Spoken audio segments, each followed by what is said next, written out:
I talk to so many smart, fantastic, ambitious, idealistic, hard-working kids, and they're right out of college, they're in their entry-level jobs, and I'll ask them, how's it going? And they'll say, I think I'm gonna quit. And I'm like, why? They say to me, I'm not making an impact. I'm like, you know you've been here 8 months, right? They treat the sense of fulfillment or even love like it's a scavenger hunt, like it's something you look for. My millennial friends, they've gone through so many jobs. They're either getting fired, I mean, it was mutual, or they're quitting because they're not making an impact, or they're not finding the thing they're looking for, or they're not feeling fulfilled, as if it's a scavenger hunt. Love, a job you find joy from, is not something you discover. It's not like, I found love. Here it is. I found a job I love. That's not how it works. Both of those things require hard work. You are in love because you work very hard every single day of your life to stay in love. You find a job that brings you ultimate joy because you work hard every single day to serve those around you, and you maintain that joy. It's not a discovery. But the problem is this sense of impatience. It's as if an entire generation is standing at the foot of a mountain. They know exactly what they want. They can see the summit. What they can't see is the mountain. This large, immovable object. That doesn't mean you have to do your time. That's not what I'm talking about. Take a helicopter, climb, I don't care. But there's still a mountain. Life, career fulfillment, relationships are journeys. The problem is, this entire generation has an institutionalized sense of impatience. And do they have the patience to go on the journey to maintain love, to feel fulfilled? Or do they just quit and on to the next, dump and on to the next, ghost and on to the next? So a friend of mine and I, we went for a run in Central Park. The Roadrunners organization, on the weekends, they host races. And it's very common at the end of the race, they'll have a sponsor who will give away something, apples or bagels or something. And on this particular day, when we got to the end of the run, there were some free bagels. And they had picnic tables set up, and on one side was a group of volunteers. On the table were boxes of bagels, and on the other side was a long line of runners waiting to get their free bagel. So I said to my friend, let's get a bagel. And he looked at me and said, the line's too long. And I said, free bagel. And he said, I don't want to wait in line. And I was like, free bagel. And he says, nah, it's too long. And that's when I realized that there's two ways to see the world. Some people see the thing that they want, and some people see the thing that prevents them from getting the thing that they want. I could only see the bagels. He could only see the line. And so I walked up to the line. I leaned in between two people, put my hand in the box, and pulled out two bagels. And no one got mad at me. Because the rule is, you can go after whatever you want. You just cannot deny anyone else to go after whatever they want. Now, I had to sacrifice choice. I didn't get to choose which bagel I got. I got whatever I pulled out, but I didn't have to wait in line. So the point is you don't have to wait in line. You don't have to do it the way everybody else has done it. You can do it your way. You can break the rules. You just can't get in the way of somebody else getting what they want.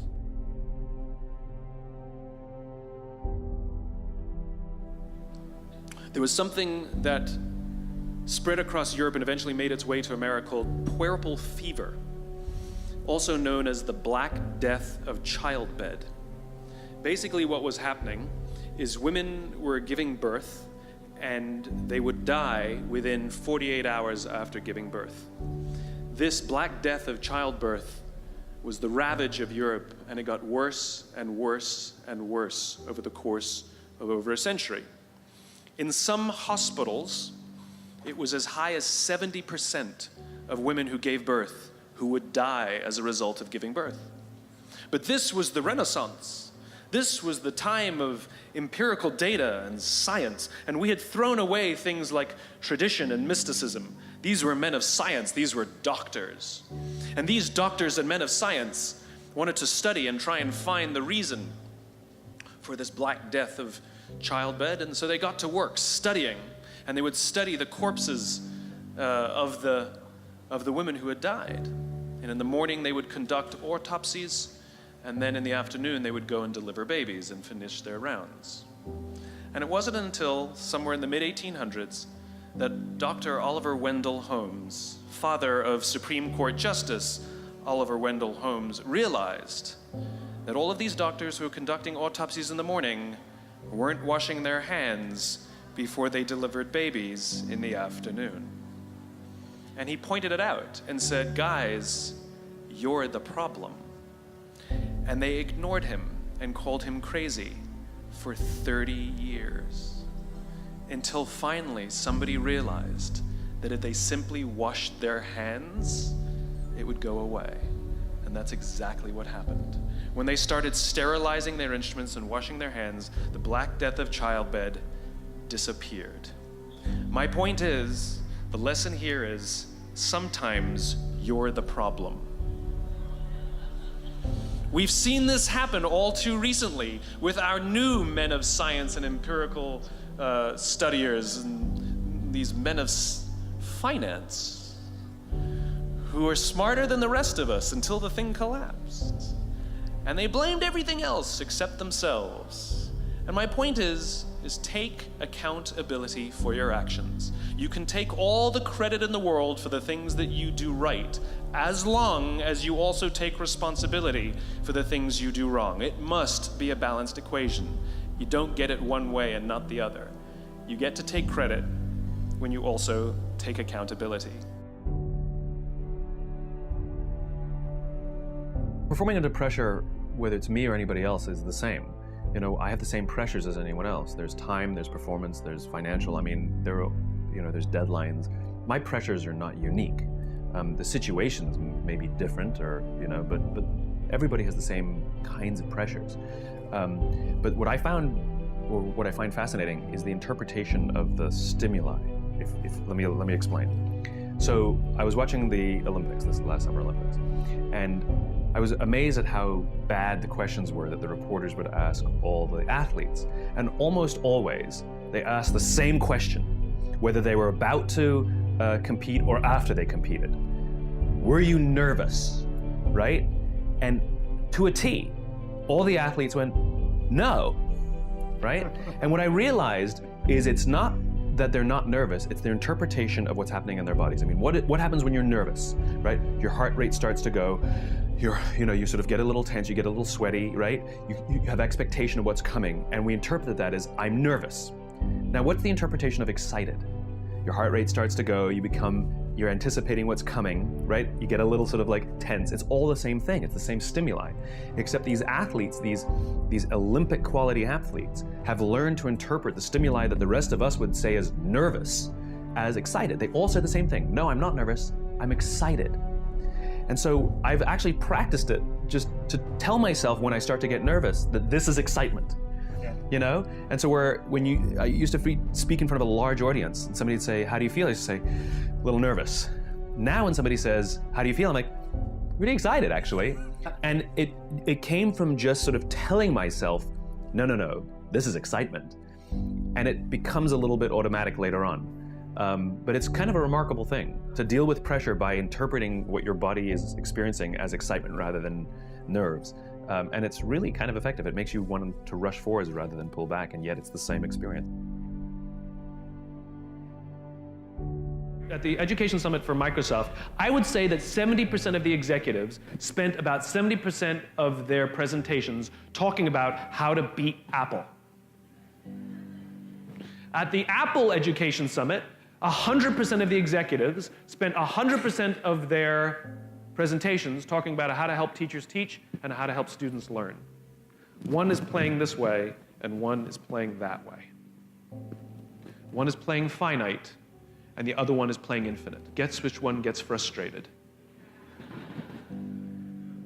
So at the end of my talk at Microsoft, they gave me a gift. They gave me the new Zune when it was a thing. And let me tell you, this thing was spectacular. It was the most elegant piece of technology I'd ever used. The user interface was incredible. The design was spectacular. I absolutely loved it. It was easy to use, and it was bright and gorgeous and fantastic. It didn't work on iTunes, which is a different problem, so I couldn't use it, but it was amazing. And elegant. My God, it was elegant. So I'm sitting in the back of a taxi with a very senior Apple executive, sort of employee number 12 kind of guy. And, you know, I like to stir pots. So I turned to him, I said, you know, Microsoft gave me their new Zune, and it is so much better than your iPod Touch. And he turned to me and he said, I have no doubt. Conversation over.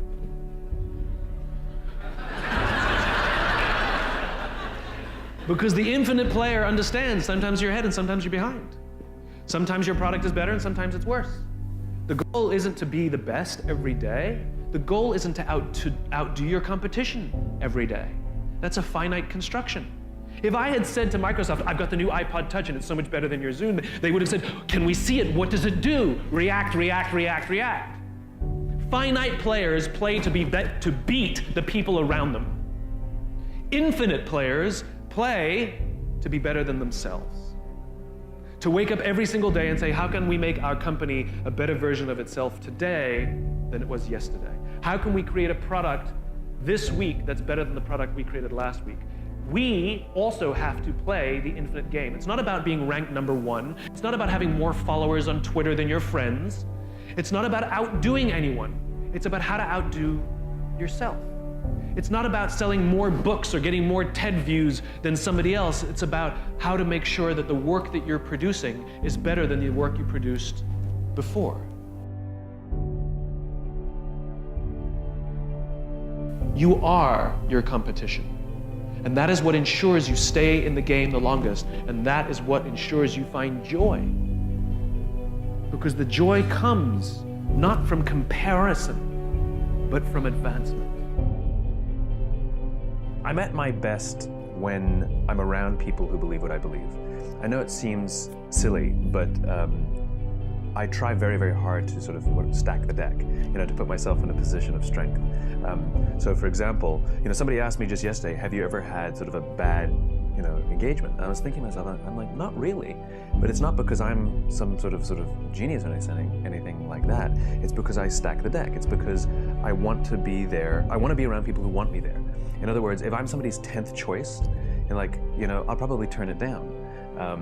Whereas if I'm their first choice, they really want me there, and so I'm more likely to have a good engagement. They're supportive of me, I'm supportive of them, and so I'm at my best when I stack the deck, when I choose to be in an environment where my strengths are there. Nelson Mandela is a particularly special case study in the leadership world because he is universally regarded as a great leader. You can take other personalities, and depending on the nation you go to, we have different opinions about other personalities. But Nelson Mandela, across the world, is universally regarded as a great leader. He was actually the son of a tribal chief. And he was asked one day, how did you learn to be a great leader? And he responded that he would go with his father to tribal meetings. And he remembers two things when his father would meet with other elders. One, they would always sit in a circle. And two, his father was always the last to speak. You will be told your whole life that you need to learn to listen. I would say that you need to learn to be the last to speak. I see it in boardrooms every day of the week. Even people who consider themselves good leaders, who may actually be decent leaders, will walk into a room and say, here's the problem, here's what I think, but I'm interested in your opinion, let's go around the room. It's too late. The skill to hold your opinions to yourself until everyone has spoken does two things. One, it gives everybody else the feeling that they have been heard. It gives everyone else the ability to feel that they have contributed. And two, you get the benefit of hearing what everybody else has to think before you render your opinion. The skill is really to keep your opinions to yourself. If you agree with somebody, don't nod yes. If you disagree with somebody, don't nod no. Simply sit there, take it all in, and the only thing you're allowed to do is ask questions so that you can understand what they mean and why they have the opinion that they have. You must understand from where they are speaking, why they have the opinion they have, not just what they are saying. And at the end, you will get your turn. It sounds easy, it's not. Practice being the last to speak. That's what Nelson Mandela did. Every decision we make in our lives as individuals or as organizations is a piece of communication. It's our way of saying something about who we are and what we believe. This is why authenticity matters. This is why you have to say and do the things you actually believe, because the things you say and do are symbols of who you are. And we look for those symbols so we can find people who believe what we believe. Our very survival depends on it. So if you're putting out false symbols, you will attract people to those symbols, but you won't be able to form trust with them. This is what Tiger Woods did to us. He lied. He lied. He told us what he thought we wanted to hear. And it was great, and we were drawn to it. And all of us who kind of liked that idea of the sort of the good guy, were drawn to it, until we found out it was a lie.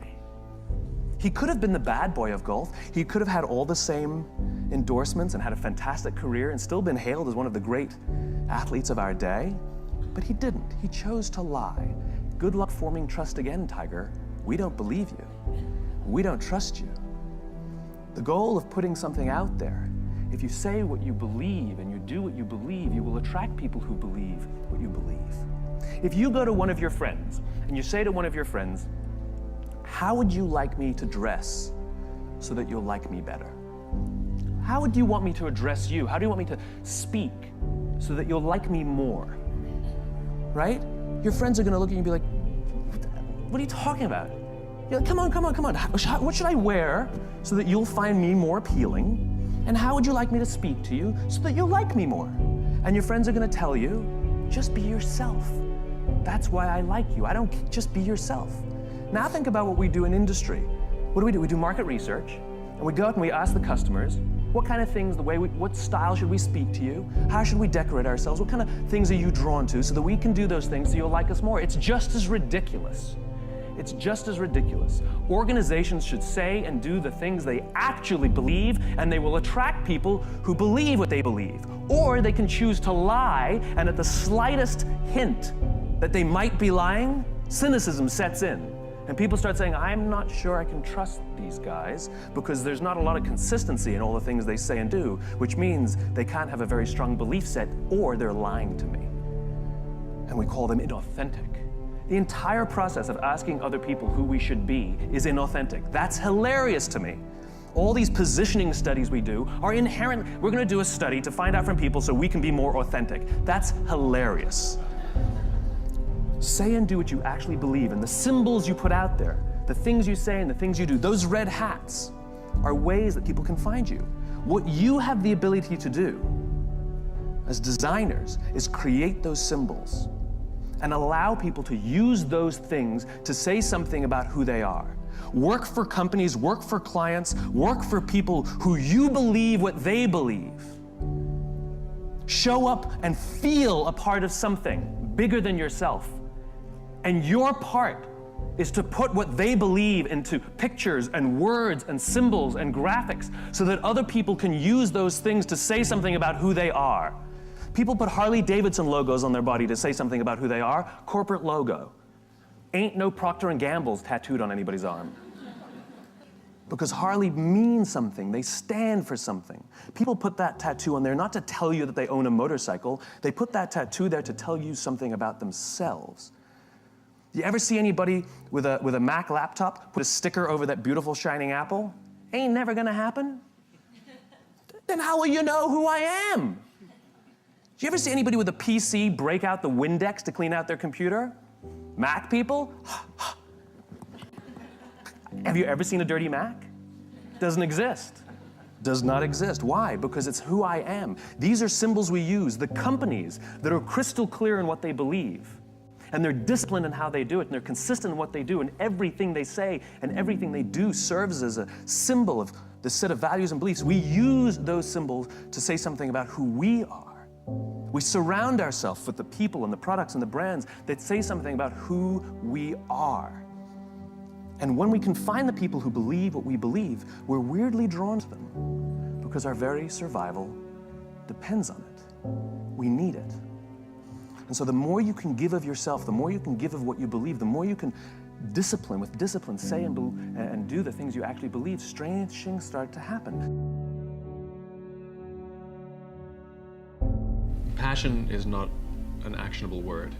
It's correct, that those who do the things that they're passionate about do better, but it's not helpful advice.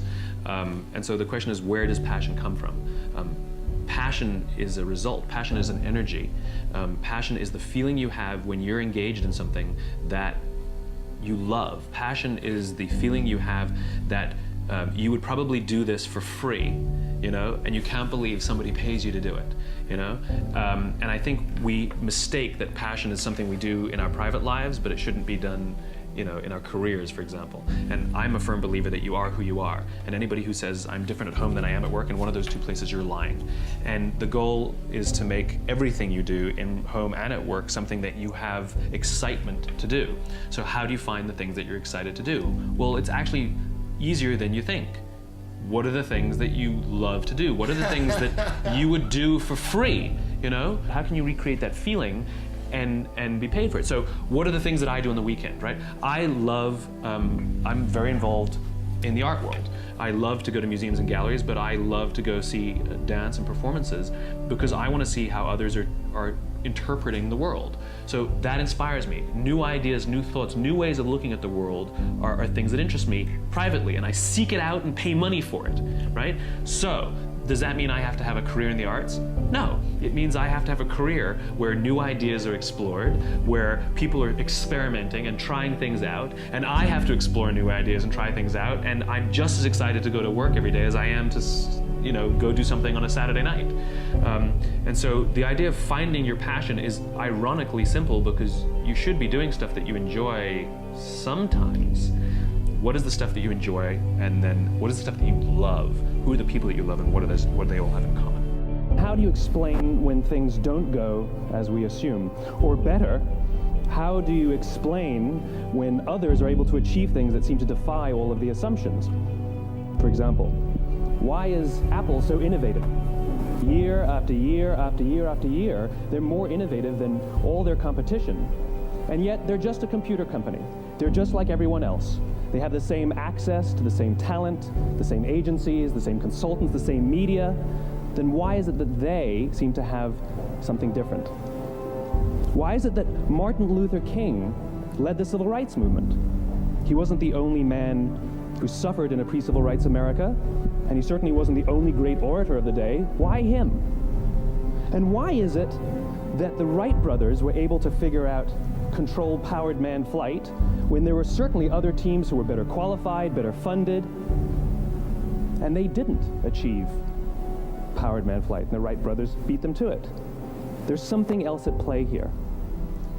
About 3.5 years ago, I made a discovery, and this discovery profoundly changed my view on how I thought the world worked, and it even profoundly changed the way in which I operate in it.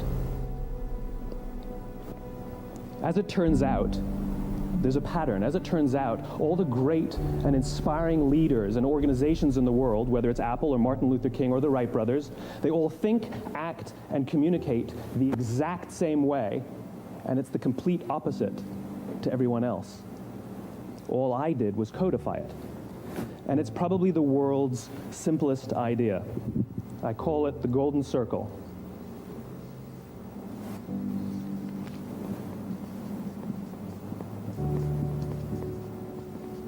Why, how, what?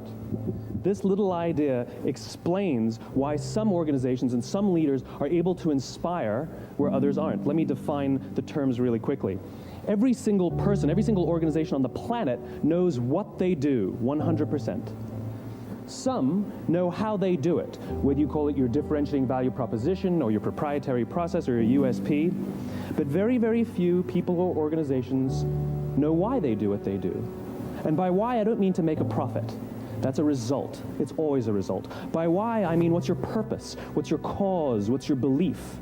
Why does your organization exist? Why do you get out of bed in the morning? And why should anyone care? Well, as a result, the way we think, the way we act, the way we communicate is from the outside in. It's obvious. We go from the clearest thing to the fuzziest thing. But the inspired leaders and the inspired organizations, regardless of their size, regardless of their industry, all think, act, and communicate from the inside out. Let me give you an example. I use Apple because they're easy to understand and everybody gets it. If Apple were like everyone else, a marketing message from them might sound like this. We make great computers. They're beautifully designed, simple to use, and user-friendly. Want to buy one? Meh. And that's how most of us communicate. That's how most marketing is done, that's how most sales is done, and that's how most of us communicate interpersonally. We say what we do, we say how we're different or how we're better, and we expect some sort of behavior, a purchase, a vote, something like that. Here's our new law firm.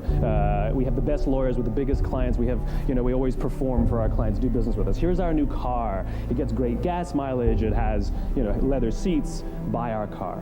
But it's uninspiring. Here's how Apple actually communicates. Everything we do, we believe in challenging the status quo. We believe in thinking differently. The way we challenge the status quo is by making our products beautifully designed, simple to use, and user-friendly. We just happen to make great computers. Want to buy one? Totally different, right? You're ready to buy a computer from me. All I did was reverse the order of the information. What it proves to us is that people don't buy what you do, people buy why you do it. People don't buy what you do, they buy why you do it. This explains why every single person in this room is perfectly comfortable buying a computer from Apple. But we're also perfectly comfortable buying an MP3 player from Apple, or a phone from Apple, or a DVR from Apple. But as I said before, Apple's just a computer company. There's nothing that distinguishes them structurally from any of their competitors. Their competitors are all equally qualified to make all of these products. In fact, they tried. A few years ago, Gateway came out with flat-screen TVs. They're eminently qualified to make flat-screen TVs. They've been making flat-screen monitors for years. Nobody bought one.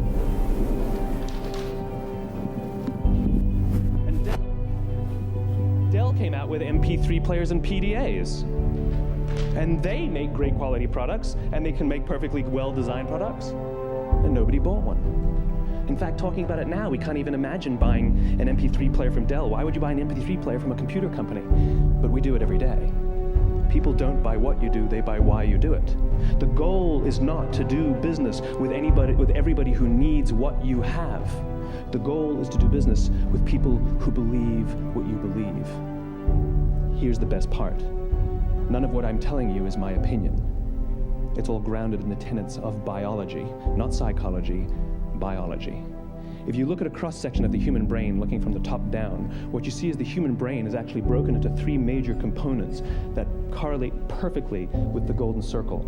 Our newest brain, our Homo sapien brain, our neocortex, corresponds with the what level. The neocortex is responsible for all of our rational and analytical thought and language. The middle two sections make up our limbic brains, and our limbic brains are responsible for all of our feelings, like trust and loyalty.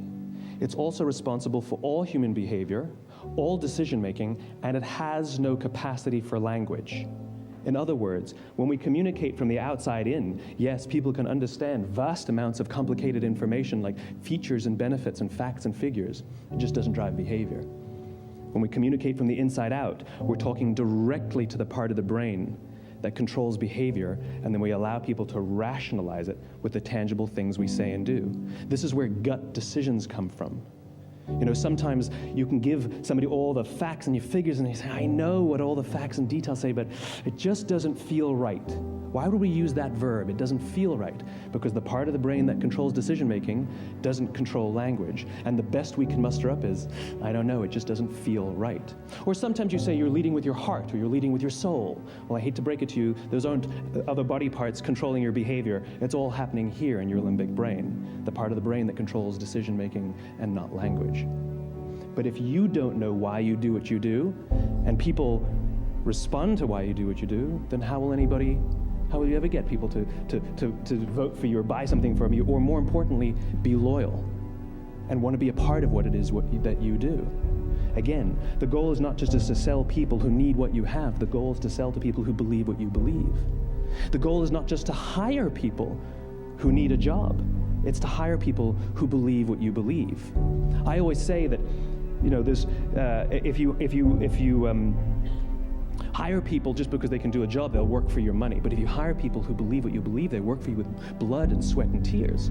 And nowhere else is there a better example of this than with the Wright brothers. Most people don't know about Samuel Pierpont Langley. And back in the early 20th century, the pursuit of powered man flight was like the .com of the day. Everybody was trying it. And Samuel Pierpont Langley had what we assume to be the recipe for success.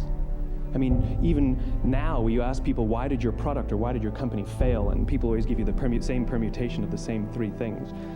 Undercapitalized, the wrong people, bad market conditions. It's always the same three things. So let's explore that.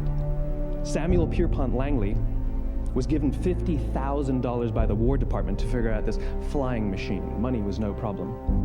He held a seat at Harvard and worked at the Smithsonian and was extremely well connected. He knew all the big minds of the day. He hired the best minds money could find, and the market conditions were fantastic. The New York Times followed him around everywhere, and everyone was rooting for Langley. And how come we've never heard of Samuel Pierpont Langley? A few hundred miles away in Dayton, Ohio, Orville and Wilbur Wright. They had none of what we consider to be the recipe for success. They had no money. They paid for their dream with the proceeds from their bicycle shop.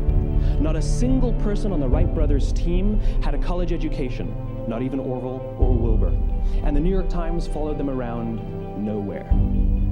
The difference was Orville and Wilbur were driven by a cause, by a purpose, by a belief. They believed that if they could figure out this flying machine, it'll change the course of the world. Samuel Pierpont Langley was different. He wanted to be rich and he wanted to be famous. He was in pursuit of the result. He was in pursuit of the riches. And lo and behold, look what happened. The people who believed in the Wright brothers' dream worked with them with blood and sweat and tears. The others just worked for the paycheck. And they tell stories of how every time the Wright brothers went out, they would have to take 5 sets of parts because that's how many times they would crash before they came in for supper. And eventually, on December 17th, 1903, the Wright brothers took flight.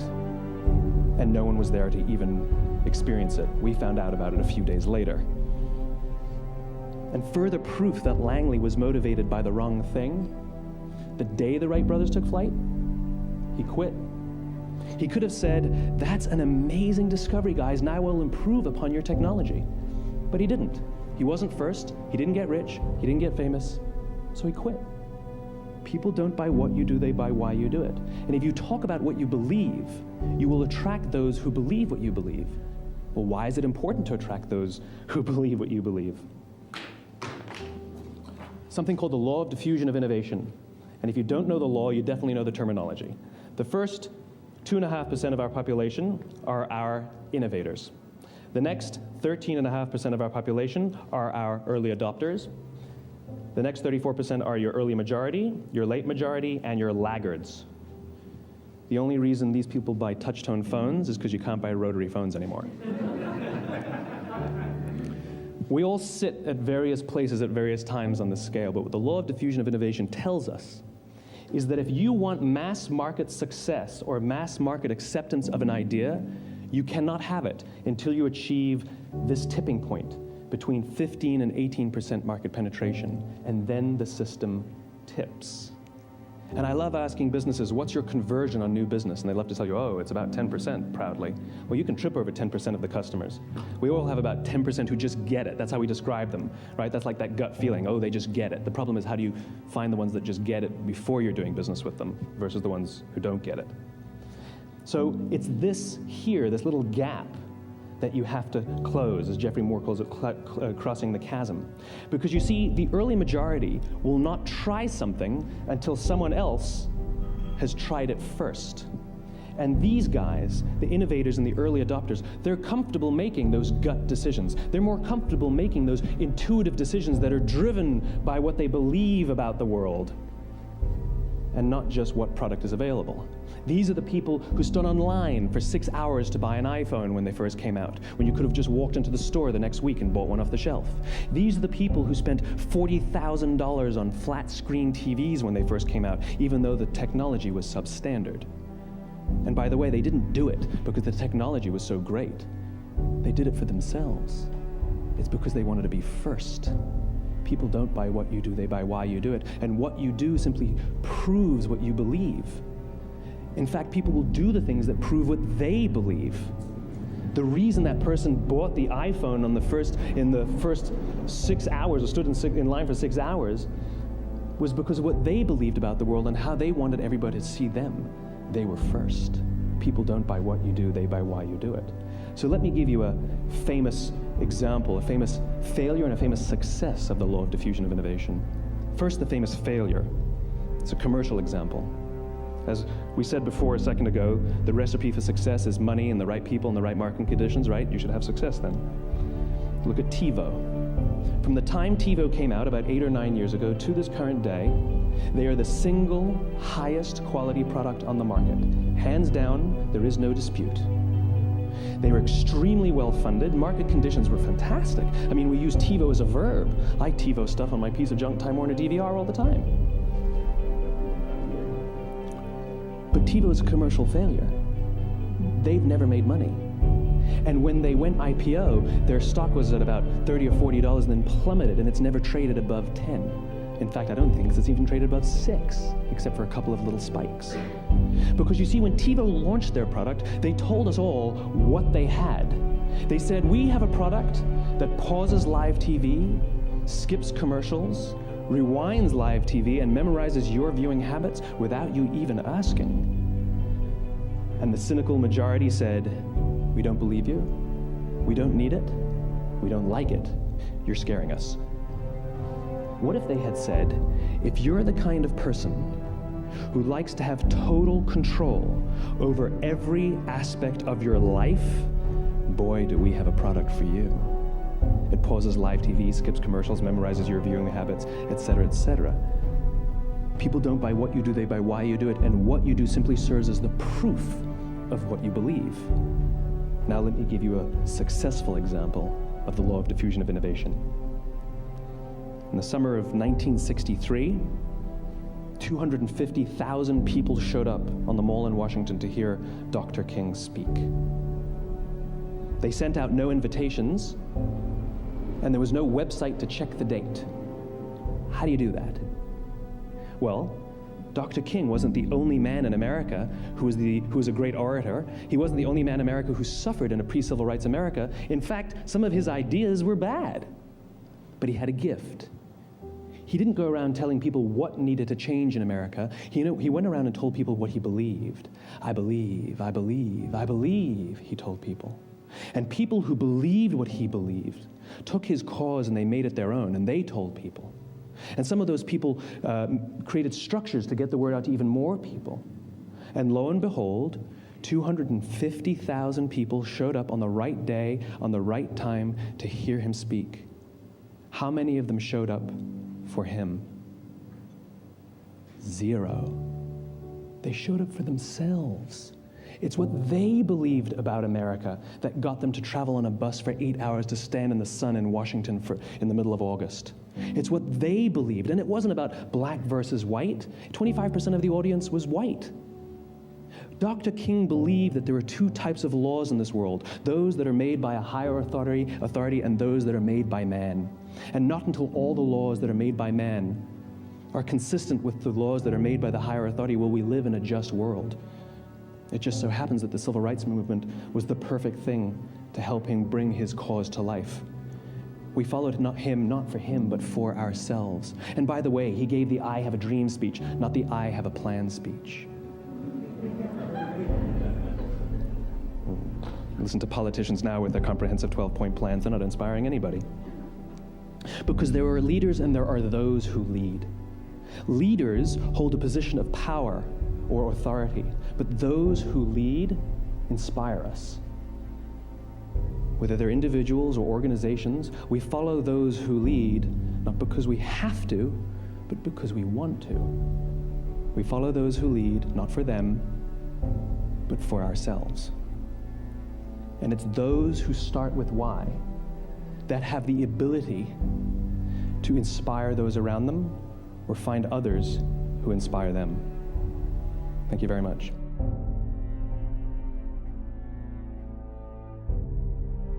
Decision-making is a process, right?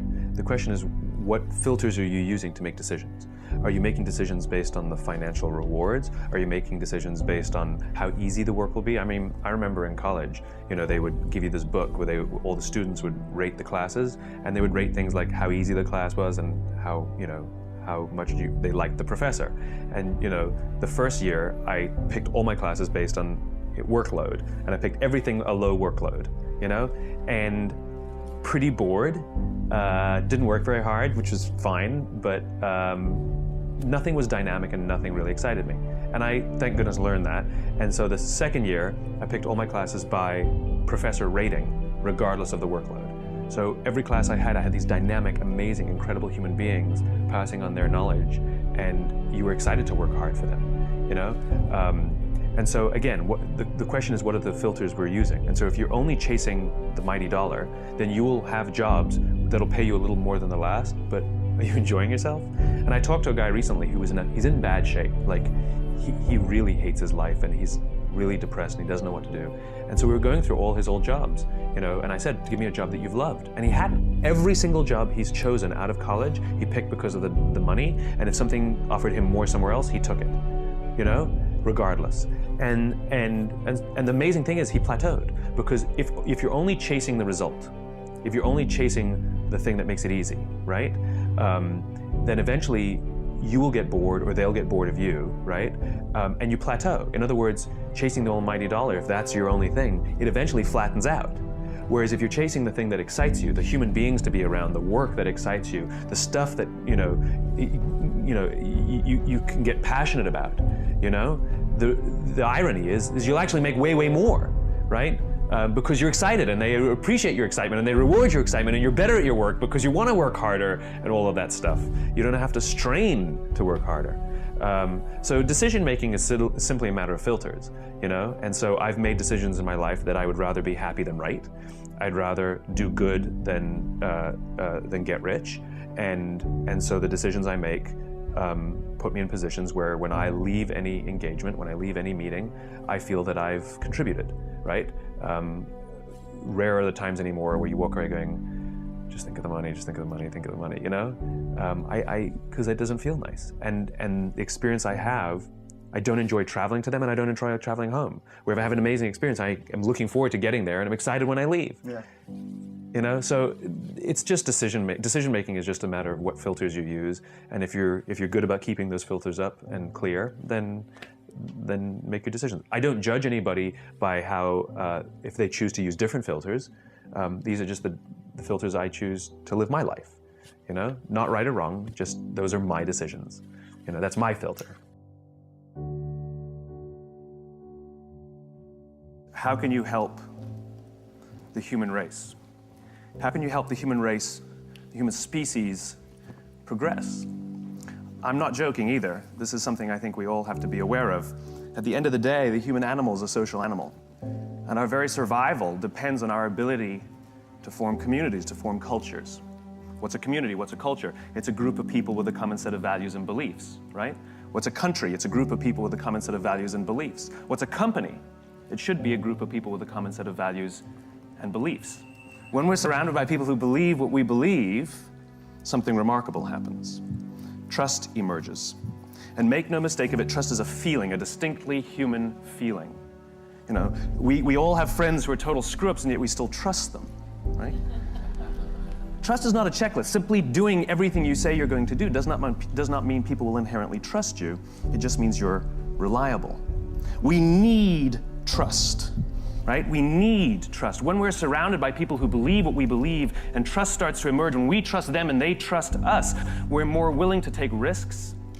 We're more willing to experiment, which requires failure. We're more willing to explore and go somewhere that no one has ever gone before, with the confidence that if we fail, if we trip over, if we turn our backs, that those within our community, those who we trust and who trust us, will look after us while we're gone, will pick us up when we fall over, will help us when we're hurt. Our very survival depends on it. We're not good at everything. We're not good by ourselves. You know, if I send you out to go fight a saber-toothed tiger by yourself, odds are tiger 1, you 0. It's not going to go very well. But if you go out as a group, we're pretty damn amazing. And the reason is because we all have our certain strengths and we all have our certain weaknesses. And the goal is not to fix your weaknesses. The goal is to amplify your strengths and surround yourself with the people who can do what you can't do. But it's not just based on skills and application and experience. It's based on what you believe. It's based on what you believe. You see, simply being good at something and having somebody else being good at what you're no good at does not mean you will trust each other. Trust, the sense of trust comes from the sense of common values and common beliefs. I can prove it. How many of you are from New York? Okay, a bunch of you. Are you friends with everybody in New York? Why not? Why not? But when you go to Los Angeles and you meet someone from New York, you're like, hey, I'm from New York, and you're best friends, right? And when you go to France, there you are on the Paris metro, minding your own business, and you hear an American accent behind you, and you turn around, and you say, hey, where are you from? They say, Los Angeles. You're like, hey, I'm from New York, and you're best friends. Because when you're surrounded by people who don't believe what you believe, when you're in a strange environment where you don't feel comfortable, you look for anyone who may share some of the same values and beliefs that you have, and you start to form a very real and very intense bond with them, simply because you know that they have a basic understanding of how you grew up, of the things that you care about, of the life that you live back home. Well, the same is true when we go to work. Do we want to go to work with people who understand us, who believe what we believe, who have a similar view of the world that has nothing to do with their opinions and the differences that we share? That's good. That's called diversity. That's called advantages to problem solving, which is we can all look at the same thing from a different angle and come up with solutions. What I'm talking about is, why should you help each other in the first place? What are you in pursuit of? Now, the question is what creates that sense of values and beliefs? What creates that sense of trust? Right? Our very human instinct. We know how to find people who believe what we believe. Our survival depends on it.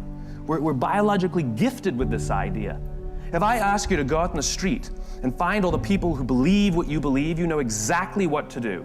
You're going to strike up conversations. You're going to start talking to people. And either you'll have a good feeling about them or you won't. Either you'll have chemistry, whatever that means, or you don't. Sometimes it's quick, sometimes it's slow. But we know how to do it. It's called making friends, it's called dating, it's called networking. We have the innate ability to do it. There was a former Undersecretary of Defense who was invited to give a speech at a large conference, about 1,000 people. And he was standing on the stage with his cup of coffee and a styrofoam cup, giving his prepared remarks with his PowerPoint behind him. And he took a sip of his coffee and he smiled and he looked down at the coffee. And then he went off script. And he said, you know, last year I spoke at this exact same conference. Last year I was still the undersecretary. And when I spoke here last year, they flew me here business class. And when I arrived at the airport, there was somebody waiting for me to take me to my hotel. And they took me to my hotel and they had already checked me in and they just took me up to my room. And the next morning I came downstairs and there was someone waiting in the lobby to greet me, and they drove me to this here same venue. They took me through the back entrance and took me into the green room and handed me a cup of coffee in a beautiful ceramic cup. He says, I'm no longer the undersecretary. I flew here coach. I took a taxi to my hotel and I checked myself in. When I came down the lobby this morning, I took another taxi to this venue. I came in the front door and found my way backstage, and when I asked someone, do you have any coffee? He pointed to the coffee machine in the corner, and I poured myself a cup of coffee into this here styrofoam cup. He says the lesson is, the ceramic cup was never meant for me. It was meant for the position I held. I deserve a styrofoam cup. Remember this. As you gain fame, as you gain fortune, as you gain position and seniority, people will treat you better. They will hold doors open for you. They will get you a cup of tea and coffee without you even asking. They will call you sir and ma'am, and they will give you stuff. none of that stuff is meant for you. That stuff is meant for the position you hold. It is meant for the level that you have achieved of leader or success or whatever you want to call it. But you will always deserve a styrofoam cup. Remember that. Remember that lesson of humility and gratitude. You can accept all the free stuff. You can accept all the perks. Absolutely, you can enjoy them. But just be grateful for them and know that they're not for you. I remember getting off the Acela. I took the Acela from New York to Washington, D.C. And I got off the train like everybody else. And I was walking down the platform like everyone else.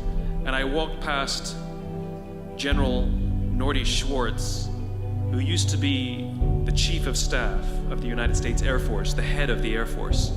And here I did, see a guy in a suit, schlepping his own suitcase down the platform just like me.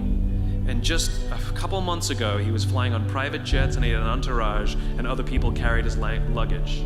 But he no longer held the position. And so now he got to drag his own suitcase.